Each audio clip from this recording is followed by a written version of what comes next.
I'm thrilled to be joined by our panelists today who are civil rights champions and icons in their own right. Rosie Castro, a civil rights activist and educator here in San Antonio, Texas. Dr. Héctor González, the former director of health for the city of Laredo and the co-founder of the National Hispanic Institute at San Antonio. And Andrea Ramos Fernandez, DACA recipient and the San Antonio and Austin Business Outreach Manager for the Texas Business Immigration Coalition. Thank you for being with us today. So this panel will serve as the concluding event of MACRI's virtual launch. And we want to use our time today to preview some areas of exploration for the Institute over the coming years, to give the community at large a taste of the type of programming that it can expect from the Institute in the coming year. MACRI envisions communities where all Americans are inspired by the Mexican-American civil rights legacy and see themselves as participants and transformational leaders in the ongoing struggle for social justice, inclusion, and equity. So that means knowing where we came from, and it means education and knowledge about our current struggles and where we're going next. Rosie, you're commonly referred to as the matriarch of the Castro family, mother of the Castro twins, Julian, who is a former San Antonio mayor, a former HUD secretary, a Latino candidate for president of the United States on the Democratic ticket, and Joaquin, who is a current US congressman. But you've also been fighting for equality in political representation for Latinos since the 1970s. One of the guiding principles at MACRI is the importance of the roots that are in San Antonio and South Texas, with this region and really this city being the birthplace of numerous significant Mexican-American social justice organizations, leaders, and historic events that have shaped the history of civil rights in the United States. So I'd love to hear from you. Can you describe how your environment, growing up here in San Antonio, here in Texas, shaped you personally and your activism in this city and state? Sure. First of all, let me say, Marisa, that I'm really happy to see MACRI coming from San Antonio, Texas, being birthed here. I'm very excited about the potential, about what will happen in the future, and about those people that will be active in the future. I'm 73 years old. I don't know how much longer I'll be on this earth, but it's really heartening to see that folks will continue with the legacy, will continue with the fight, and will continue to make a difference in this country for Mexican Americans, for Latinos, for all people. For me, getting involved was really an easy thing because my mother had come as an orphan from Mexico with her little sister. They were about 6 and 4. And in the 3rd grade, she was pulled out of school. So she never had a formal education. Therefore, I got to see her be a maid, a cook, a babysitter, and particularly as a maid in Alamo Heights and Terrell Hills, which are the north part of town. They were very different from the parts that Latinos lived in. It was also very obvious by the way we were treated that we were looked at as second-class citizens. We were looked at as people who were not quite as good as the Anglo citizens in San Antonio. By every thing that you could measure quality of life in San Antonio, we were lagging, whether it was health, street and drainage. In Edgewood, there had been numerous drownings in certain areas in Edgewood where even children drowned. Whatever you looked at, we were sorely behind. And in some cases, we were like a third world country. Earlier in the 70s, we had had an outbreak of tuberculosis. And in the West Side, there was even a hospital that is now a diabetes hospital, which had huts where the people with tuberculosis were kept.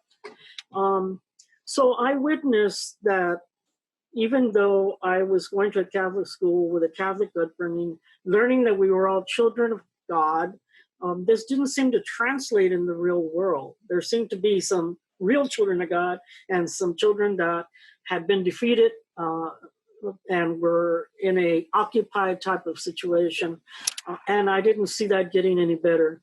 At that time, employment for our people was difficult. It seemed as if there were only certain areas that you could reach employment. I was studying to be a teacher. That was one of the areas you could make it out of poverty. But decided very early on that since this country was a democracy, the way that you could make changes was through the political process. Since we had very few representation at that time, and I'm sure Dr. González can remember, there might have been 4 or 5 Latinos, not Latinas, but Latinos, a handful that were elected to any kind of public office that represent us, city council, county commissioner, or the state level. That was it for San Antonio. And I knew that until we had adequate representation, that the things that we needed would never be on the table. There was a joke on the legislature at the time that I'm young and I'm coming up at our little lake, that there was more money put into sheep and cattle in the state of Texas than into the education of all our children. And education was a very important thing, not just for me, but for so many of the people that I was coming up with and the older generation. Often there was people have said, oh, Mexicanos didn't care about education. That simply was not true. We wanted the very best of education for our children. And so initially I started with young Democrats at Our Lady of the Lake, then became frustrated with the fact that there were too many fees to pay to be able to run for office. There was just no representation by the Democrats for Latinos. So I was part of a group that worked on La Raza Unida. And Raza Unida was a party that hoped to do a number of things. One of them was to ensure a good education for all of our children, was to ensure that we could get rid of things like hunger and malnutrition, which had run rampant in areas in the west side and east side and south side of San Antonio and throughout Texas for Latinos. We wanted to make sure that farm workers and other people that were working could get a fair wage for that time. And all of these areas and many others were in great need. In the 1970s, one of the biggest problems that we were up against was what we're seeing right now, which was police brutality. In the 70s, there was an alternative organization. There were many organizations here like MALDEF and others that were formed, but this organization was formed to fight police brutality. One of the first cases nearby was the Hayes Morales case, where a sheriff, his wife, and her sister the sheriff had killed a Mexicano, taken the body outside of the county where he had been killed, buried the body, and then said, no, we don't know what happened. But murder of Mexican Americans in particular, that in the 70s was something that we had to fight continuously. And when we finally went before the Department of Justice and were able to get them to prosecute the Hayes group under the civil rights law, which had never been done before, I thought, my God, we've done this. It's never going to happen to people again. Law enforcement will never kill another Mexicano because now we know we have a law. And of course, that didn't happen. Shortly thereafter in Dallas, police killed a 12-year-old boy playing Russian roulette with him in the back of the car. So many issues were before us. We also were watching at that time the African-American movement on civil rights. And we were watching in California the farm workers struggle, in New Mexico and Arizona, the struggle for land, Reyes Tijerina, and for justice in Arizona with Corte González. So all of these things, for me, were things that could not be left undone. It was the whole idea of ya basta. We knew that some generation had to come along and shake things up, make things be different. And we had hoped that we could accomplish that.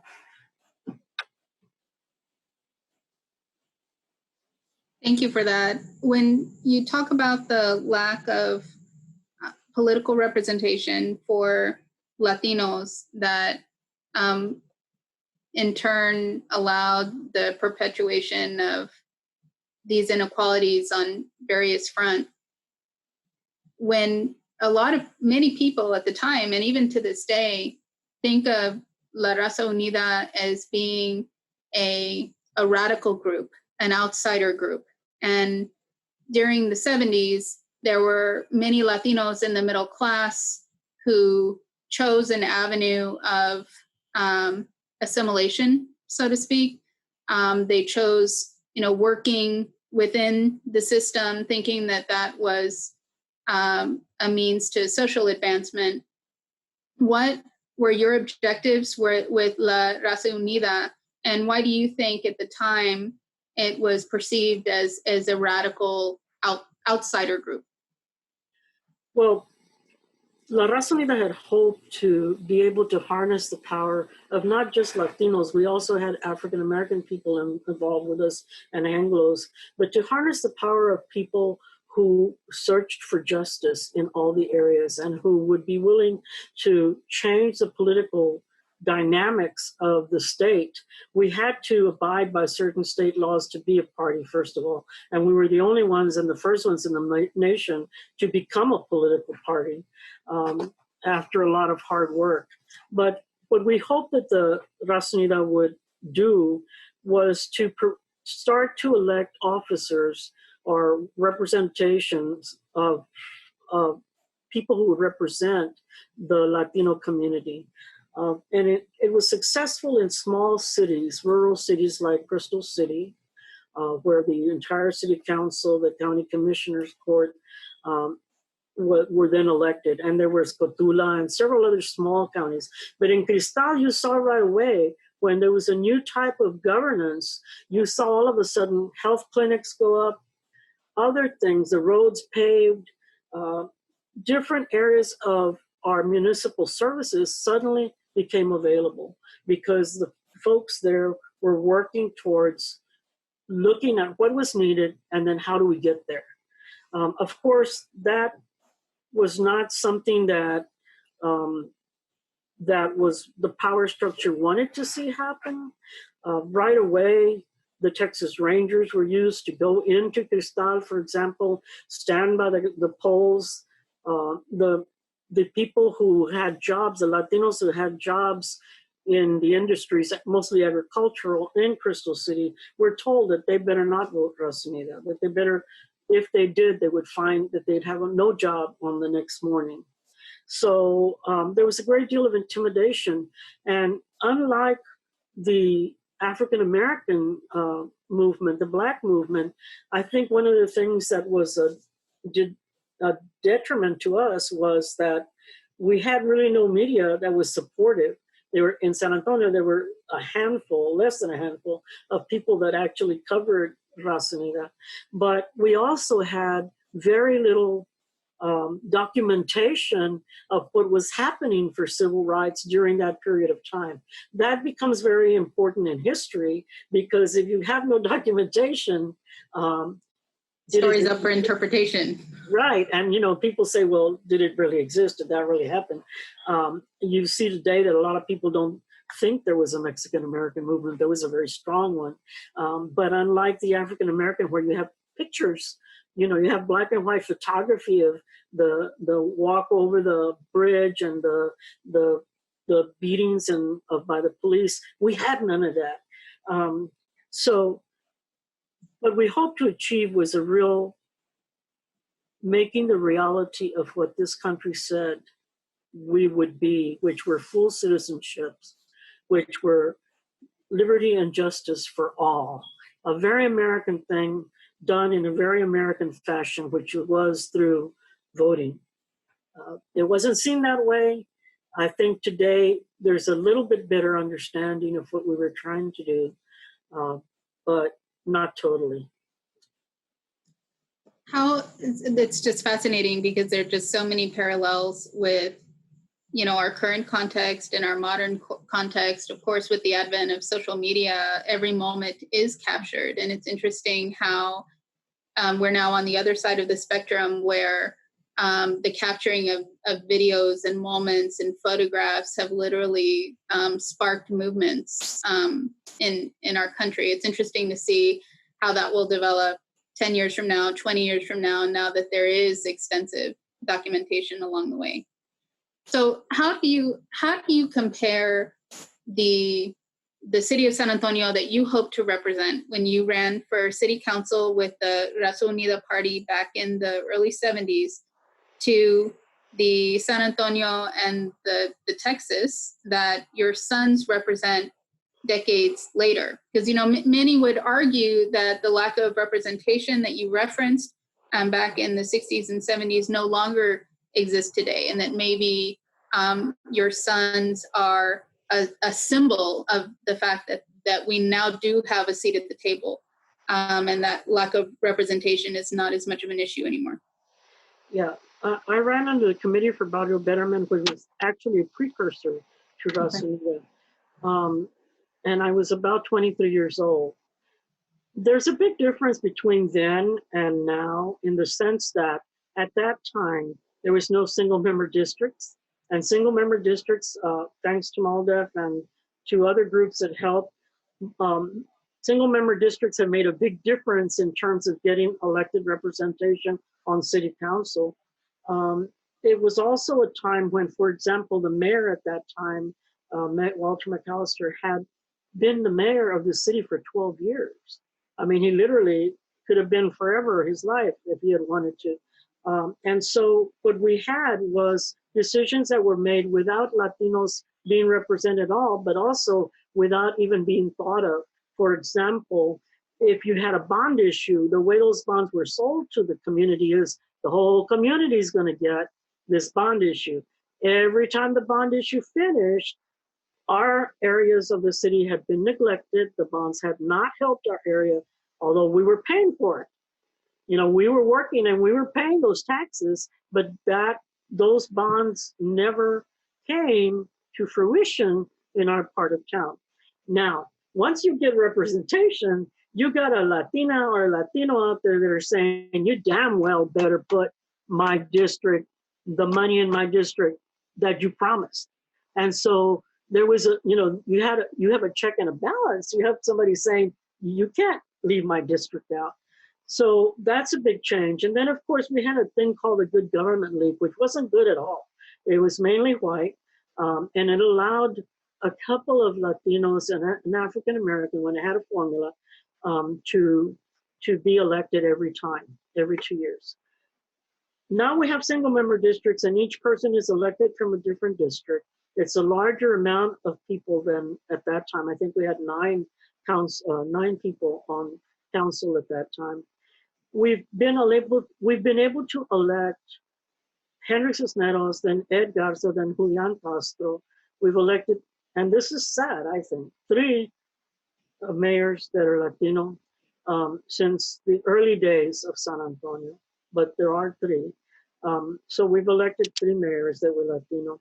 The difference today I saw, and just personally, both with Julian and Joaquin, when Julian was sworn in, it was incredible to be there and to see him sworn in, first as a council member at the age of 24, and then as a mayor, because we had fought for those things, and it was so foreign to think that 30 years ago when I ran, there was no way we were going to win. We knew that. But now here we are at a time when my son and other people are winning. Same with Joaquin, sitting in the state chamber and watching him. This is a chamber that turned back the farm workers, that would not accept a fair wage for the farm workers, that would not put money into education for our kids. So here we are now at the table. Yes, we've made a lot of inroads. However, if you look at what I just mentioned with the council, the lack of mayors that have been Latino, the fact we've never had a Latino or a Latina governor or a lieutenant governor. That all still has to change. We have a lot of work still to do. That's just the local and the state level. If you look at the national level, we need a Latino or Latina president. And so the fight continues. We can't be satisfied and sit back and say, oh, it's all been done. Obviously, you know, people are still sitting on other people's necks and killing them because of the color of their skin, because of the language they speak. And we can't afford to stop now. I think it takes a long time to reach justice, but it's great to see that we still have so many people that are fighting for that.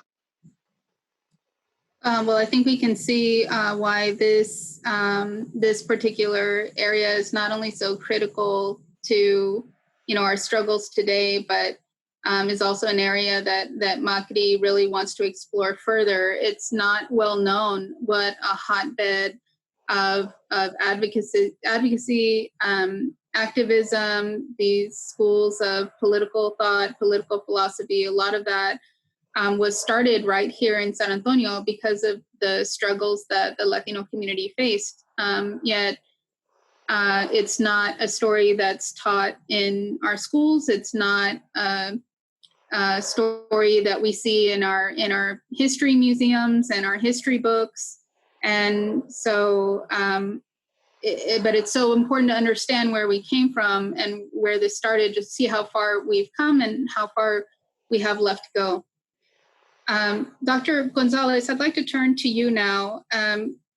Rosie has set the table, set the context, and I'd like to start delving further into specific topics, specific areas of social justice where we'll see more exploration from MACRI in the coming year. So one of MACRI's founding principles is that civil rights as a term is an expansive and significant phrase, but in total, it's a set of rights designed to protect individuals from unfair treatment. And for the Mexican American community, they are the rights of individuals to receive equal treatment and be free from discrimination, including in the areas that Rosie just described, the areas of education, employment, voting, housing, public accommodations, economic opportunity, as well as on the basis of race, ethnicity, nationality, gender, sexuality, immigration status.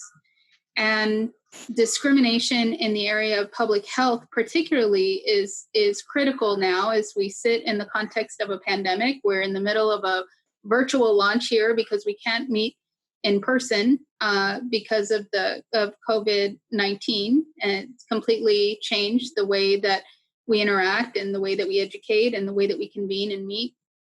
And this impact has been catastrophic for the Latino community. Latinos have been disproportionately impacted by the pandemic because of the historic lack of access to public health care and the exclusion of Latinos from public health care and health services.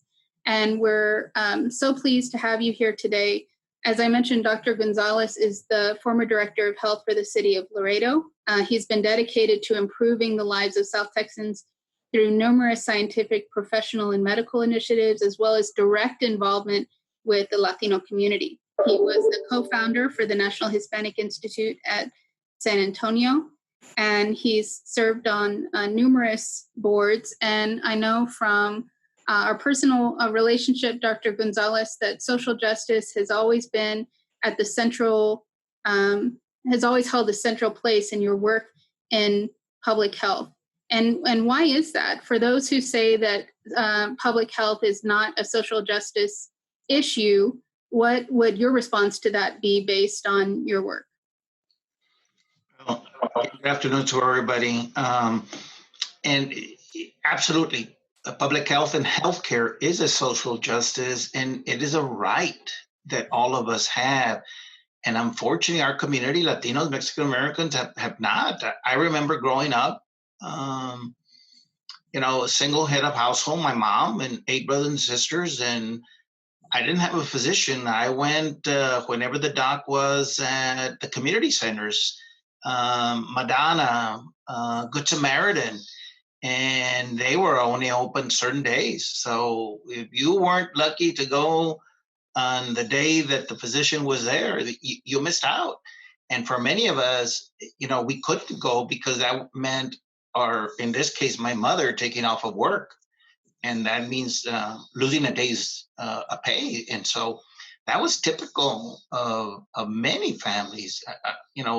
Piggybacking on what Rosie just said, it had to take La Raza Unida and the activism to put on the table that not enough of our youth were being exposed to higher education. And even when we did, we couldn't compete. Certainly from Edgewood, we had to take our senior class of high school all over as a freshman in college.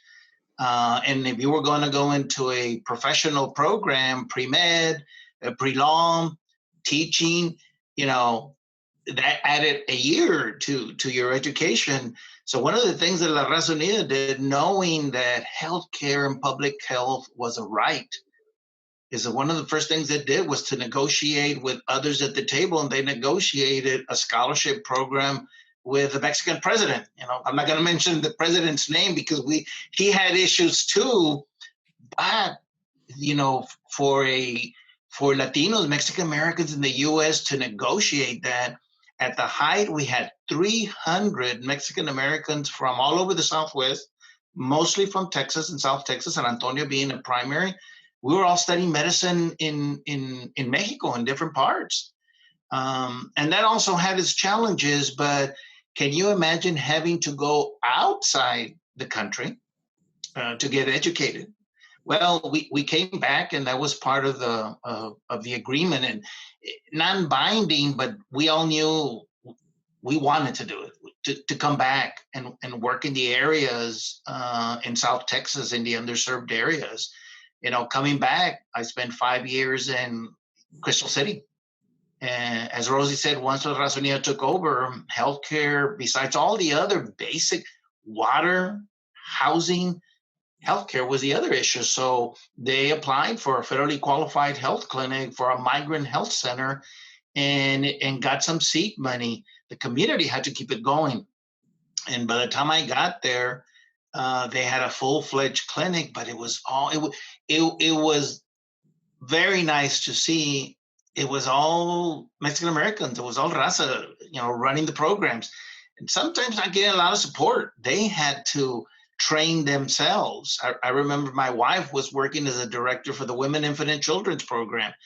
And there were so many binding rules that it was actually excluding people. And to this day, all the entitlement programs still exclude those who need them. So we fought that and would go around the rules to make sure that women in particular, pregnant women, had access to care, had access to nutrition, to food, both for her during pregnancy and in the postpartum, and then for baby. So even then, and today, we still face the same issue. We just did last summer, we did a household survey in Laredo, but I can tell you that the findings are typical of if you draw a line from Corpus to San Antonio to El Paso to South Texas, the poorest of the poor were women, single heads of household with 2 to 3 kids. And it was devastating to learn that next door, 2 blocks, was a clinic. But we haven't been able to still today, and something, Rosie and all of us fought then in the 60s and 70s, is we needed to make healthcare accessible. We needed to make all the prevention programs, public health, immunizations, women's exams, dental exams. One of the highest rates of oral health of caries in anyone is the Native American population and Latinos, Mexican Americans. By the time we're 5, we have already lost half of our teeth because we never went to the dentist. We didn't go to the doctor because we couldn't, much less to the dentist. And so it existed then, and today we still see it. How do we make sure that the public health and the healthcare system is equitable? We talk about health equity, and everyone talks about the term, but what is it? Right. It's just making care a right for everyone to have. You know, I was a big supporter of universal health care from President Obama, because this country should make healthcare and public health a priority, yet public health is the least funded from the federal level all the way to the local level. It doesn't mean you don't have people who want to, but nobody listens to them. You know, Rosie, Well, again. It sounds like there's two. It sounds like there's two pieces here. It takes, elected leaders. So it's one thing for us, in conversation and panels like this to say public health is a civil right, but it takes elected leaders who are willing to establish that priority at the policy level. But then there's another step, it seems to me, so that's the equity piece, right? Is saying equitable access to healthcare is a civil right. But then this accessibility piece is just as important. So once those services are in place or available, what do we need to do to make them more accessible? And that is part of equity as well. From Absolutely. Yeah. It doesn't help us to have, a pot of money or a program available if we don't have direct contact with families to let them know how to apply, or language translation services, or whatever it is that the community needs on a cultural level, or the funding that's needed to make those programs more accessible. You bring an excellent point, and the pandemic, unfortunately, is one more time that we see this.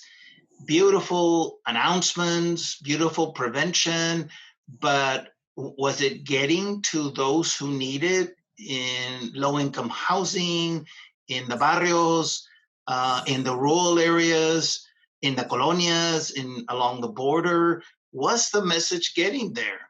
I can tell you no, because the messages were, we understand it's important to stay home, to use a face cover, but who were the essential workers?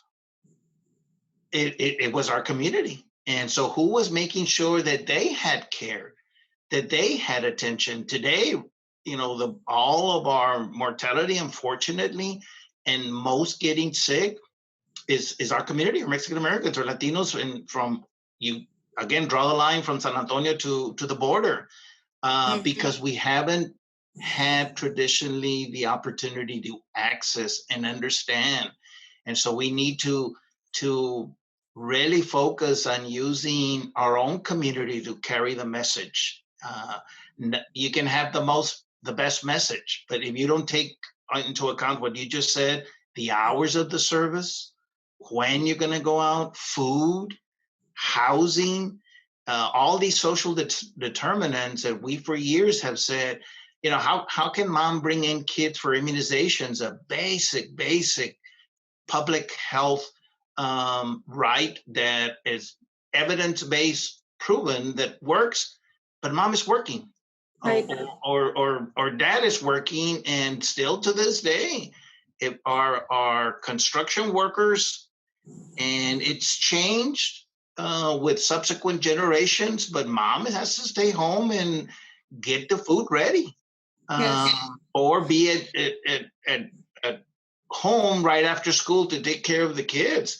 I mean, this pandemic, one of the things that concerned me the most was, where were our kids going to get food? And Yes. everybody was afraid to set up the lines. And my God, thank you to all the school districts who had the fortitude with the training, because we want everyone safe, but to make sure, because there was initial talks, well, we're going to stop feeding. No. I mean, if children in particular, but whole families aren't fed, you can, the old, something that we knew from way back, a healthy child is going to learn better. And so if he hasn't eaten, is not in good health, that child's not going to learn. That child's not going to progress as well as someone who is. Well, it's really interesting how it's all connected, right? I mean, I did see, I think I saw recently the CDC said that Latinos are hospitalized from the virus at 4 times the rate of white Americans, and that Latinos have made up over a quarter of the people who have died from COVID-19 in the United States. And so I think about how that the disproportionate impact is going to affect our families and our students in the present, but also in the future, because it seems to me that local decisions to reopen schools are therefore going to have a disproportionate impact on Latinos, especially in a city like San Antonio, which is majority Latino. So like the level of connectivity, it's not just public health, it's public health and education. And I can even see immigration coming in there, yes. Families being scared to take advantage of these social services because they're worried about how it's going to impact their immigration status, for example. It's fascinating how it's all connected to each other. And absolutely.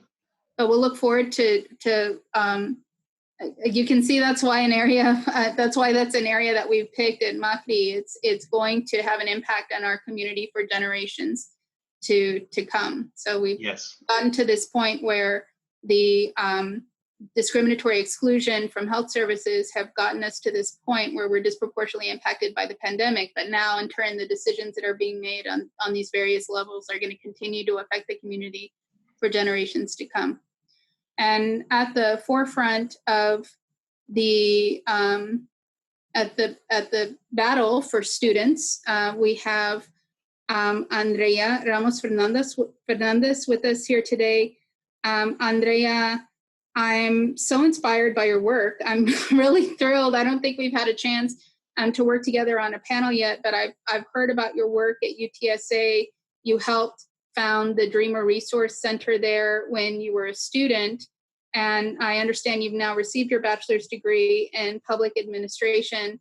But I've heard your name in many circles advocating for Dreamers and DACA students, and really sort of being at the forefront of that fight. I would love to hear from your perspective.